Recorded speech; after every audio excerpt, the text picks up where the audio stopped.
Hello दोस्तों, स्वागत है आपका हमारे चैनल पर। आशा है आप सभी ठीक होंगे। तो आज की हमारी क्लास प्रीवियस ईयर क्वेश्चन पर रहने वाली है, अर्थात पूर्व परीक्षा पर आधारित प्रश्न रहने वाले हैं आज के क्लास में। तो ध्यान दीजिएगा और अंत तक जुड़े रहिएगा। सभी प्रश्न महत्वपूर्ण रहने वाले हैं परीक्षा की दृष्टि से। देखते हैं पहला प्रश्न। जहाँ राधा आनंद उदित निसी बासर आनंद, तहाँ कहा आविंद है कहा बापुरो चंद। जहाँ राधा आनंद उदित निसी बासर आनंद, तहाँ कहा आविंद है कहा बापुरो चंद। पंक्ति में कौन सा अलंकार है? तो इस पंक्ति में प्रतीप अलंकार है। इस पंक्ति में प्रतीप अलंकार है। इस अलंकार क्या तात्पर्य है? तो इस अलंकार में उपमान को लज्जित, पराजित या हीन दिखाकर उपमेय की श्रेष्ठता बताई जाती है। ठीक है, उपमान यानी कि जिससे तुलना की जा रही है और उपमेय यानी जिसकी तुलना की जा रही है। ठीक है, उपमान यानी कि जिसकी तुलना जिससे तुलना की जा रही है। मान लीजिए जैसे कि यहाँ पर राधा की तुलना चांद से की जा रही है, तो इस प्रकार राधा यहाँ पर उपमेय हो गई। ठीक है, राधा उपमेय हो गई और चांद हो गया उपमान। ठीक, तो यहाँ पर राधा को उच्च बताकर चांद को बेचारा दिखाया गया है। ठीक है, इन पंक्तियों में राधा को उच्च अर्थात उन्हें श्रेष्ठता प्रदान की गई है, वहीं चांद को बेचारा कहा गया है। तो इस प्रकार राधा उपमेय और चांद उपमान। आगे देखते हैं। निम्न में से कौन सा तद्धित प्रत्यय वाला शब्द नहीं है? तद्धित प्रत्यय क्या होता है? तो जब संज्ञा सर्वनाम या विशेषण के अंत में, अर्थात जो मूल शब्द है वो संज्ञा सर्वनाम या विशेषण हो, तो उसके अंत में जो प्रत्यय लगता है वही तद्धित प्रत्यय कहलाता है। आप लोगों को पता है कि किसी भी मूल शब्द के अंत में प्रत्यय लगाकर उसका अर्थ बदल दिया जाता है। तो इसी प्रकार जब किसी संज्ञा सर्वनाम या विशेषण वाले शब्द के अंत में कोई प्रत्यय लगता है तो वो तद्धित प्रत्यय कहलाता है। तो इस प्रकार यहाँ पे तद्धित प्रत्यय वाला शब्द नहीं है सजावट। सजावट तद्धित प्रत्यय वाला शब्द नहीं है, बाकी सभी यहाँ पे तद्धित प्रत्यय वाले शब्द हैं। अगला प्रश्न। अखिल धुन चर अचर जग हरिमुख में लखी मातु, चकित भई गदगद वचन विकसित दृग पुलकातु। निम्न पंक्तियों में कौन सा रस निहित है? अखिल धुन चर अचर जग हरिमुख में लखी मातु, चकित भई गदगद वचन विकसित दृग पुलकातु। तो इन पंक्तियों में अद्भुत रस है। इन पंक्तियों में अद्भुत रस है। किसी असाधारण, अलौकिक, आश्चर्यजनक वस्तु, घटना या व्यक्ति को देखकर जब हृदय में विस्मय का भाव उत्पन्न हो तो वहीं अद्भुत रस की सृष्टि होती है। ठीक है, आगे देखते हैं। अपभ्रंश में दोहा काव्य की परंपरा का आरंभ किस कवि ने किया था? अपभ्रंश में दोहा काव्य की परंपरा का आरंभ निम्न में से किस कवि ने किया था? तो जोइंदू ने किया था। जोइंदू ने अपभ्रंश में दोहा काव्य की परंपरा का आरंभ किया था। जोइंदू की रचना का नाम है योगसार। जोइंदू की रचना का नाम है योगसार। ये 6ठी शताब्दी की रचना है। जोइंदू की रचना जो योगसार है यह 6ठी शताब्दी की रचना है। दोहा काव्य का आरंभ 6ठी शताब्दी के कवि जोइंदू से ही माना जाता है। ठीक है, दोहा काव्य का आरंभ जोइंदू से ही माना जाता है। जोइंदू ने 2 पुस्तकों की रचना की, जिनमें से एक योगसार है और दूसरा है परमात्मा प्रकाश। जोइंदू ने 2 पुस्तकों की रचना की, जिनमें से एक योगसार है और दूसरा है परमात्मा प्रकाश। आगे देखते हैं। संत काव्य परंपरा का कौन सा कवि अपनी विद्वता के कारण प्रसिद्ध है? संत काव्य परंपरा के कवि सुंदरदास अपनी विद्वता अर्थात उच्चतम शिक्षा प्राप्त करने के लिए प्रसिद्ध है। इनकी कुछ प्रमुख रचनाएं हैं। सुंदरदास की कुछ प्रमुख रचनाएं हैं, जैसे ज्ञान समुद्र और एक है सुंदर विलास। ज्ञान समुद्र और सुंदर विलास। ज्ञान समुद्र और सुंदर विलास। ठीक है, ये आपके सुंदरदास द्वारा रचित रचनाएं हैं। सुंदरदास की भाषा परिष्कृत ब्रज है। आगे देखते हैं। इसके अलावा अलंकारों और छंदों का सुंदर नियोजन इनकी रचनाओं में देखा जा सकता है। अलंकारों एवं छंदों का सुंदर नियोजन सुंदरदास की रचनाओं में देखा जा सकता है। निम्न में से कौन सा सात्विक अनुभाव नहीं है? सात्विक अनुभाव 8 प्रकार के होते हैं, जिनमें से विषाद कोई सात्विक अनुभाव नहीं है। सात्विक अनुभव कौन कौन से हैं? तो स्तंभ, स्वेद, रोमांच, कंप, वैवर्ण्य, अश्रु, प्रलय। स्तंभ, स्वेद, रोमांच, कंप, वैवर्ण्य, अश्रु और प्रलय। ठीक है, अगला प्रश्न देखते हैं। भारतेंदु हरिश्चंद्र की रचना हिंदी भाषा का प्रकाशन वर्ष क्या रहा? भारतेंदु हरिश्चंद्र की रचना हिंदी भाषा का प्रकाशन वर्ष रहता है 1890 ईस्वी। 1890 ईस्वी। ठीक है, हालांकि इसका प्रकाशन भारतेंदु की मृत्यु के बाद हुई थी। इस ग्रंथ का प्रकाशन भारतेंदु हरिश्चंद्र की मृत्यु के बाद किया गया। भारतेंदु के साहित्य संबंधी निबंध है हिंदी भाषा और एक नाटक। साहित्य संबंधी निबंध में एक है हिंदी भाषा और दूसरा नाटक। भारतेंदु के निबंधों की भाषा उर्दू, संस्कृत और बोलचाल की हिंदी के शब्दों का प्रयोग हुआ है। ठीक है, भारतेंदु के निबंधों की भाषा में उर्दू, संस्कृत और बोलचाल के हिंदी के शब्दों का प्रयोग किया गया है। अगला प्रश्न देखते हैं। आगे है, सब कोउ जानत तुम्हें सारे जगत जहान, इस वाक्य में कौन सा काव्य दोष है? सब कोउ जानत तुम्हें सारे जगत जहान, इस वाक्य में पुनरुक्ति काव्य दोष है। इस वाक्य में पुनरुक्ति काव्य दोष है। काव्य के गुण के विरोधी तत्वों को काव्य दोष कहा जाता है। काव्य में गुण के विरोधी तत्वों को दोष कहा जाता है। ठीक है, काव्य गुण के जो विरोधी तत्व हो जाएंगे वही काव्य दोष कहलाएंगे साधारण शब्दों में। काव्य दोष के 5 भेद माने गए हैं। कौन कौन से? शब्द दोष, छंद दोष, रस दोष, अर्थ दोष और वाक्य दोष। शब्द दोष, छंद दोष, रस दोष, अर्थ दोष और वाक्य दोष। आगे देखते हैं। रामचंद्र शुक्ल का हिंदी साहित्य का इतिहास किस ग्रंथ की भूमिका के रूप में छपा था? रामचंद्र शुक्ल का हिंदी साहित्य का इतिहास सबसे पहले हिंदी शब्द सागर की भूमिका के रूप में छपा था।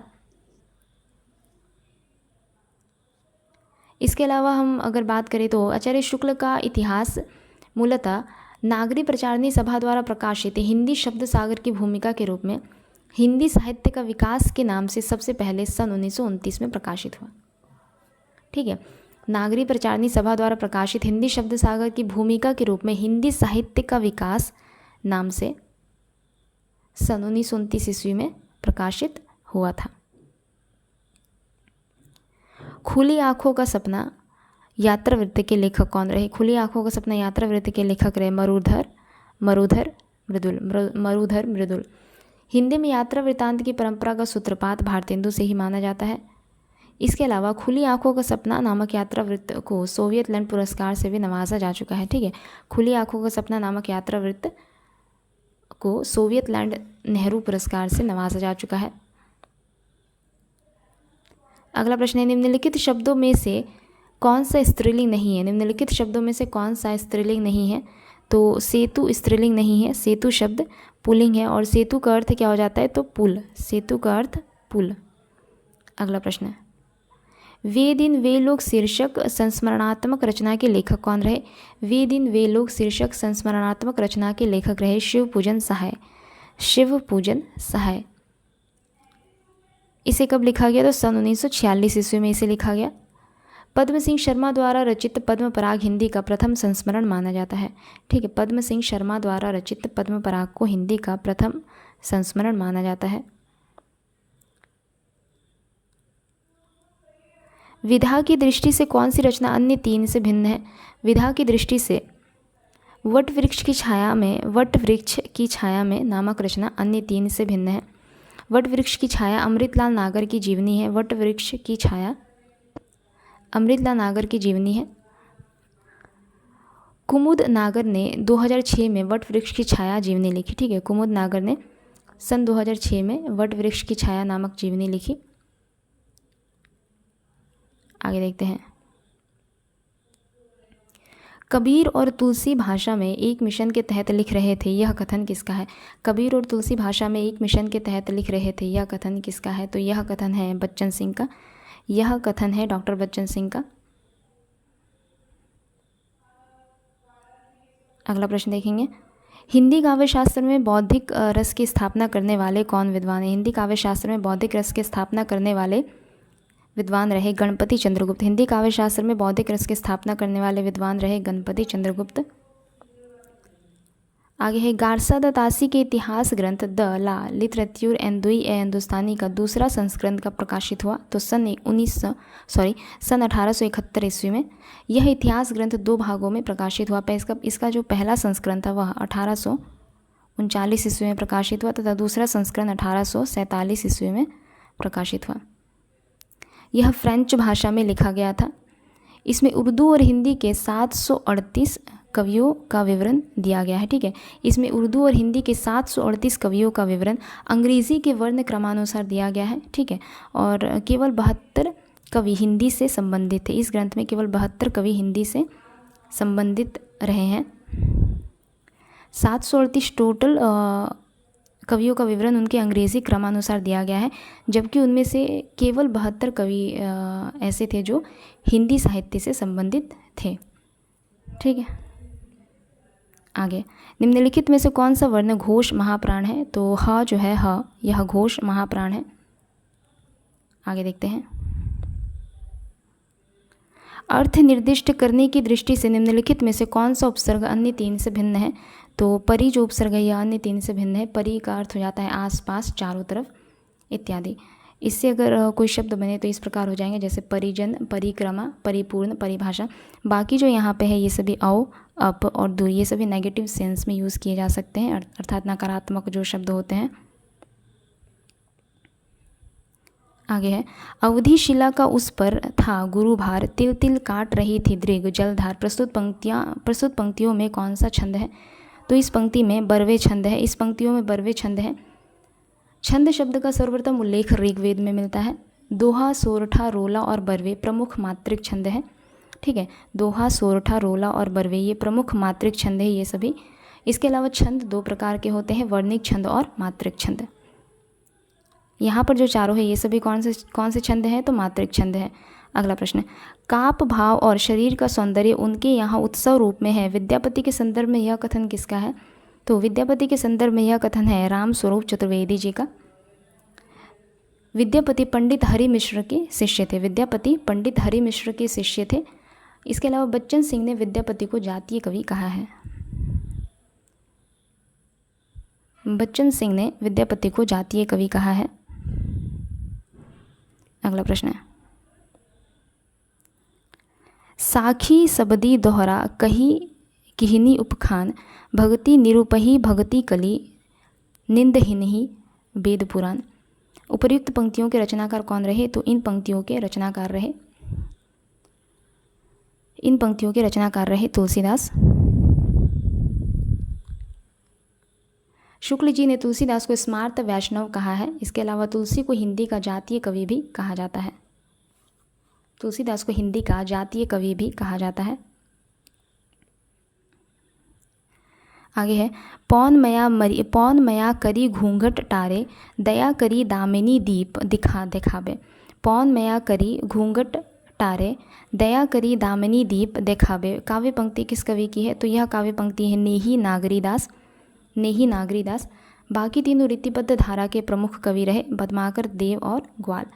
यह काव्य धारा उन कवियों की है जिन्होंने राजाओं और सामंतों को शास्त्रीय ज्ञान देने के लिए लक्षण ग्रंथों की रचना की। ठीक है, रीतिबद्ध जो काव्यधारा के कवि रहे इन्होंने राजाओं और सामंतों को शास्त्रीय ज्ञान देने के लिए लक्षण ग्रंथों की रचना की थी। अगला प्रश्न, उपन्यास का मोटापा उसके स्वास्थ्य पर वैसा ही असर डालता है जैसे मनुष्यों का मोटापा। यह कथन किस इतिहासकार का है? उपन्यास का मोटापा उसके स्वास्थ्य पर वैसा ही असर डालता है जैसे मनुष्यों का मोटापा। यह कथन है डॉक्टर बच्चन सिंह का। अतड़ियों में बल पड़ना मुहावरे का अर्थ क्या हो जाएगा? तो हंसते हंसते पेट में पीड़ा हो जाना। हंसते हंसते पेट में पीड़ा हो जाना। शयन में संधि है। शयन में कौन सी संधि है? तो शयन में संधि है अयादि स्वर संधि। शयन में अयादि स्वर संधि है तथा इसका संधि विच्छेद हो जाएगा शे धन अन। शे धन अन। ठीक है, तो ये हमारा आज का अंतिम प्रश्न रहा। अगले क्लास में जल्दी मिलेंगे। तब तक के लिए अगर आप लोगों को हमारी क्लास अच्छी लगे तो लाइक, शेयर और सब्सक्राइब ज़रूर कर सकते हैं। धन्यवाद।